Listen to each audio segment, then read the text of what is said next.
I've been with wealthy married women as a paid companion since I was 19. I've been debating for 2 weeks whether to write this. I finally decided to. This isn't a flex. It's not a look at me thing or whatever. It's something I've kept completely private for just over 20 years, and my family still has no idea. And I'm spitting this out now, I guess, as some form of therapy. It started in 2003 when I was 19 and working at the Everglades Club in South Florida. I parked the golf carts. I brought drinks. I set up events. I did a bit of everything at the time.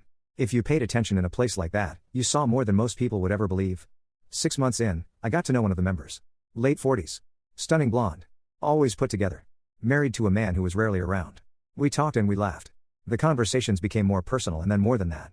One night, after meeting up away from the club and sleeping together, she handed me $4,000 in cash.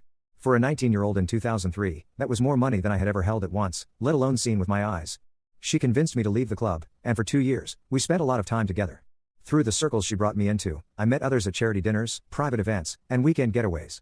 They would bring me along without explanation. They bought me things and covered expenses. Over time, it shifted into a series of discreet paid arrangements.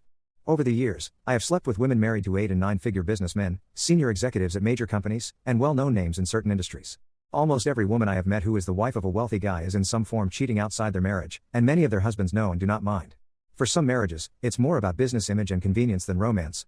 Early on, I became obsessed with female psychology and with intimacy itself. I studied body language, timing, and patterns of behavior to understand why women who had everything still sought something more. I am no longer financially dependent on this part of my life, but I have never stopped.